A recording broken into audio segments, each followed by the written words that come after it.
আমার ওপর অত্যাচারের মাত্রা দিনকে দিন বেড়েই চলেছে, আর সহ্য করা যাচ্ছে না। এবার যে আমি কি করি, নিজেকে একটা ডিসিশন নিতেই হবে। আজ মায়ের যে কি হয়েছে কিছুই বুঝতে পারছি না। দুপুরবেলায় একটু শোয়, কিন্তু আজ ঘুমায়নি, উঠে পড়েছে 7 তাড়াতাড়ি। তারপরেই রান্নাঘরে চলে এসছে। সবটাই তোমাদের সঙ্গে শেয়ার করব, কিন্তু এখন ইতিমধ্যে কথা বলতে পারছি না, কারণ বাইরে করেছে প্রচুর মেঘ, ঝোড়ো হাওয়া বইছে। এখন যদি জল আনতে না যাই, আমাদের এখানে কাল রাতে বৃষ্টি হয়েই পুরো জল জমে গেছিলো অনেকটা। তারপরে এখন ওই জল মারিয়েই আমাকে যেতে হবে। আর যদি আজকে আবার বৃষ্টি হয় তাহলে তো ব্যাস হয়ে গেল, আর কিচ্ছু করার নেই। মানে এখন আমি বেরোতেই পারবো না। তাই জন্য তাড়াতাড়ি করে রেডি হয়ে জলটা ভরে নিলাম, এসে পরে ঢালবো। আর বাবা এদিকে দেখো ব্যাগ নিয়ে একদম রেডি হয়ে রয়েছে আমার সঙ্গে যাবে বলে। তাই জল আনার পোকা এই মানুষ। প্রচণ্ড গরম, তার মধ্যে মানে দৌড়াদৌড়ি করে রেডি হলাম কোনো রকমে, এরকম পাগলি সেজেই এখন আমি যাবো। কী বলো তো, জল আনতে হবে। আকাশে এত মেঘ, কালকে প্রচুর বৃষ্টি হয়েছে, আমাদের এখানে জল জমে গেছে রাস্তায়। সেই জল এখনো পর্যন্ত শুকায়নি, আবার যদি এরকম বৃষ্টি হয় তাহলে ব্যাস আর বেরোতেই পারবো না। তাই জন্য খাওয়ার জল দরকার, প্রয়োজন। তাই জন্য বাবা নাও চলো, এসে কথা বলছি।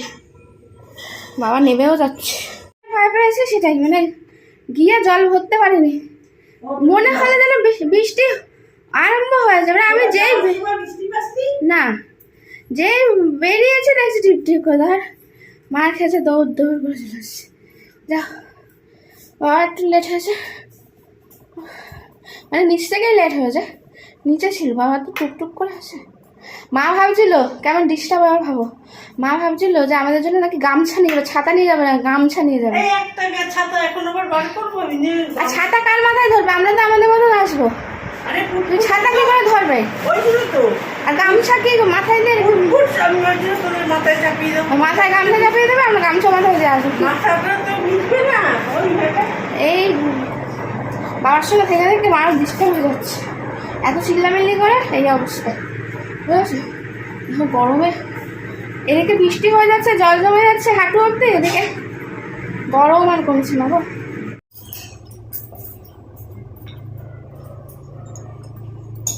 সন্ধ্যে দিতে চলে এসেছি, যেহেতু জামা কাপড় ছাড়াই রয়েছে। হাত পা ধুলাম, হাত পা ধুয়ে দেখো মুখটা একটু ধুলাম জল দিয়ে, তারপরও দেখো মনে হচ্ছে ঘেমে স্নান হয়ে যাচ্ছে। ভ্যাবসা গরম, বৃষ্টি হচ্ছে না। তাড়াতাড়ি করে জল ঠলগুলো নিয়ে চলে আসলাম। এই যে মানে খাওয়ার জল না, খাওয়ার জল তো আনলাম দেখতেই পেলে, ঠাকুরের ঘর মুছবো, সেই জল টল সব ঢুকিয়ে নিলাম। কারণ এখন যদি ঝমঝম করে বৃষ্টি চলে আসে আর ছাদে আমি যেতে পারবো না, তার জন্য সব জল ফল রেডি করে নিলাম। কয়েকটা বাসন আছে, বাসন ধোবো, আগে সন্ধ্যাটা দিয়ে নিই, তারপরে বাসন ধোবো। বুঝলে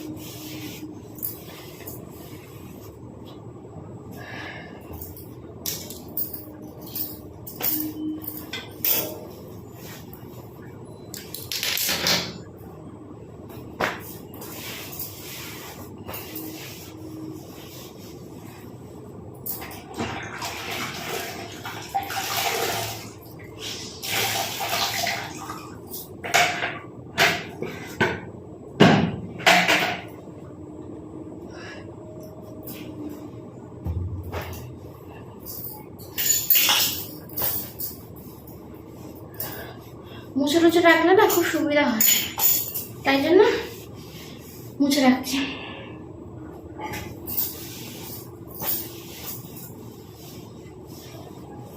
শুধু ঠাকুর ঘরটুকুনি, আর এই ঠাকুর ঘরের যে 5টা সিঁড়ি, এই কটা মুছে রাখি। হাঁপিয়ে হাঁপিয়ে গেছি, দৌড়ে দৌড়ে এসে আবার সন্ধ্যা দিয়েছি, এদিক ওদিক করছি না, হাঁপিয়ে গেছি। এখনো বসিনি।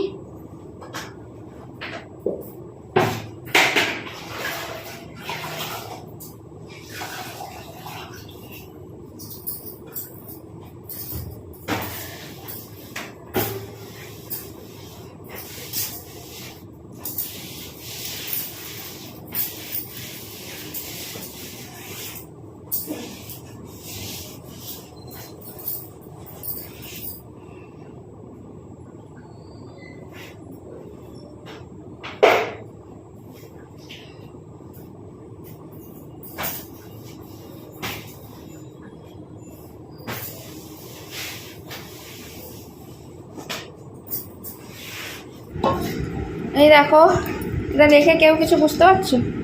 এটা দুপুরবেলা ভিজিয়ে দিয়েছিলাম, যদিও এটা রাতে ভিজিয়ে সকালে খাওয়ার কথা, কিন্তু না আমার মনেই থাকে না সত্যি কথা বলতে। তাই জন্য আমি দুপুরবেলা ভিজিয়ে দিয়েছিলাম, এখন খাবো। অত্যাধিক গরম লাগছে, এখন একটু শরীর ঠান্ডা করতে হবে। তোমরা এর মধ্যে দেখে বুঝতে পেরে যাবে কী কী আছে, ঠিক আছে? এই দেখো, চিয়া সিডটা দেখতে তো বুঝতেই পারছো, তার মধ্যে এই যে এই থোকা থোকাটা কী জিনিস জানিও আমাকে। দেখো, মিশ্রি তো অবশ্যই আছে, আর এইটা কী জিনিস যাই হোক। এখন কাটিং মিষ্টি কী দিয়ে তৈরি হয় গো? দুপুর থেকে এখন বাজে 7:30, এখনো পর্যন্ত বলেনি কী মেটেরিয়াল দিয়ে বানায় আমি জানি না ভাই। আমি কোনোদিন এরকম দেখিনি। কাটিং মিষ্টি ছোট্ট ছোট্ট, এগুলো বলতে এত সময় লাগে? বাবা তোমার গ্লাস নিয়ে আসো, আর আমার কাপ। এখন শরীর, মাথা, মস্তিষ্ক, পেট সব ঠান্ডা করার জন্য চিলচিল এই যে শরবতটা নিয়ে নিয়েছি, বাবাকেও দিয়ে দিয়েছি। মা খাবেন না, করবে মাথা ডিস্টার্ব করবে, তাও খাবেন না, মস্তিষ্ক ঠান্ডা করবেন না, ঠিক আছে? সেটা হবে না। উলঙ্গ হয়ে আমার সামনে, ভিডিওর সামনে দিয়ে চলে যাচ্ছে, বললেও কথা, কানে মাথায় কোথাও ঢুকে না।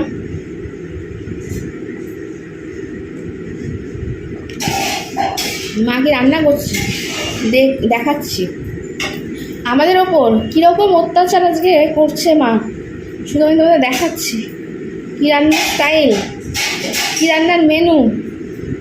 মাথা খারাপ রান্না। আজকে সারা দুপুর না ঘুমিয়ে এইসব রান্না আমাদের নাকি খাওয়াবে। ভয় পেয়ে যাচ্ছি রান্না দেখে। এই রেসিপিটা তোমাদের খেয়ে কেমন মানে আমাদের সব গন্ডগোল হয়ে গেছে। এই রেসিপিটা মায়ের সব গন্ডগোলের রান্না দেখে আমার মনের ভিতর সব গন্ডগোল চলছে, আমার উপর অত্যাচারটা হবে আর কি। তার জন্য এই রেসিপিটা খেয়ে মায়ের হাতে তোমাদেরকে আমি রিভিউ দেবো অবশ্যই, কেমন খেলাম আজকে রাত্রিরে আমি, ঠিক আছে? কী রান্না আমি তোমাকে দেখিয়ে দিই, দেখো আমার হাত ফাট ধরে দেখো, নাহলে ভিডিও দেখে হয়ে যাবে হার্ট অ্যাটাক। দেখাচ্ছি, দাঁড়াও। বলবে কাকিমা গ্যাসে গন্ডগোল হয়ে, তোমার মা কি গেছে? গেছে আউট অফ সার্ভিস। এই দেখো, এখানে বেগুন ভাজা চলছে। তোমরা এটা দেখে কি ভাবছো? হ্যাঁ, বেগুন ভাজা হবে, কোনো তরকারিতে দেওয়া হবে না, হলে হয়তো বেগুন ভাজাই রাখা হবে। যাই হোক, এরকম ছোটো ছোটো করে কেটেছি কেন?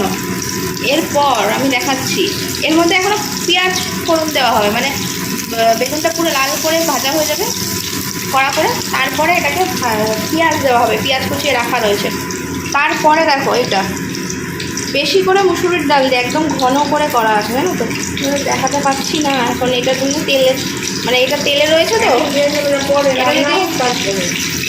এটা নাড়ালেই বুঝতে পারবে অনেকটা মুসুর ডাল দেওয়া রয়েছে। তার মধ্যে রয়েছে পটল, এরকম বড় বড় করে কাটা, মানে একটা পটলকে যেমনি ভাজা কাটে ওরকম করে কাটা।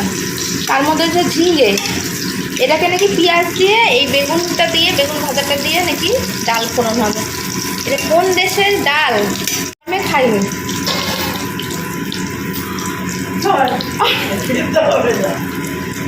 আমি জন্মে এরকম ডাল আমি জন্মে খাইনি ভাই। মায়ের খেলে খেয়ে মা আমাকে এইসব উল্টোপাল্টা জিনিস হেলদি নাকি আমাকে হেলদি খাবার খাওয়াচ্ছে। এইসব হেলদি খাবার খেয়ে যদি আমার হার্ট অ্যাটাক করে ভাই রাত্রিবেলা, কে জানে ভাই। পাউরুটি ভেজে দিয়েছে,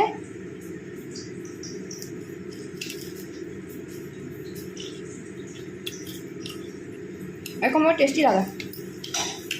মাকে বললাম, মা বলছিল পাউরুটিটাকে কড়া করে সেঁকে দিই, এর মধ্যে বাটার দিয়ে খাবে। আমি বললাম না ভাই, আমরা বাঙালি গরিব মানুষ, আমরা বাটার ফাটার সবসময় খাই না, রেখে দিয়েছি। এখন তুমি এটাকে রিফাইন তেল দাও, এর মধ্যে দিয়ে ভেজে দাও কড়া করে, ভালো লাগে খেতে দারুণ। যেটা আমাদের শরীরের পক্ষে খারাপ সেটাই আমার ভালো লাগে। হেলদি খাবার করে কী হবে? মনের আশাগুলো সব রয়ে যাবে। এই মায়ের মতো হেলদি আমার দরকার নেই। ঝিঙে পটল বেগুন দিয়ে কোনোদিন আমি মুসুরির ডাল খাইনি, লেটেস্ট, জন্মে প্রথম। তোমরা আমার ভিডিও দেখো, সেগুলি কপি করো, করে খাইও, বাড়ির লোকের ওপর যত র্যান্ডাম অত্যাচার করো, তারপরে সব গালাগালি মাখাবে। এগুলো সরিয়ে দিই, আমি এক পিস খেয়ে নিয়েছি। আর এই দেখো, সবসময় মায়ের বদনাম করলে চলবে না, মা আবার রেগে গিয়ে রান্না করা বন্ধ করে দেবে, তারপরে ব্যাস আমার কপালে দুঃখ আরও চলে আসবে, বলবে আমি নাকি তোকে বাজে বাজে জিনিস খাওয়াই, তো সবাইকে বলে বেড়াচ্ছিস। দেখো ভালো জিনিসও খাওয়ায়, এটা হলো পটল পোস্ত করেছে, দেখো একদম তেল তেলে একটা ব্যাপার আছে। এইটার সঙ্গে ওই ডালটা করবে। আসলে কি বলতো, সবজিগুলো আমাদের রয়ে গেছিলো, সবজিগুলো ফ্রিজে রয়ে গেছিলো, ঠিক আছে, ওই সবজিগুলো খাওয়া হচ্ছিল না। এবার পটল তার এরকম হয়ে যাচ্ছিলো, ঝিঙে তার এইরকম হয়ে যাচ্ছিলো, বেগুন তার এইরকম হয়ে যাচ্ছিলো, তাই জন্য সব কাটাকে দিয়ে আজকে ওই রকম করেছে, বুঝেছো। চচ্চড়ি করবে কি দিয়ে, কুমড়ো টুমড়ো নেই, তার জন্য মা বলে আলু দিয়ে, সেই আলুর গাদা দিয়ে করবো, দরকার নেই ডালে সব ফোড়ন দেবো, খাবি ওটাই, হেলদি খাবার খাওয়াচ্ছে আর বেশি এরকম বলেছে।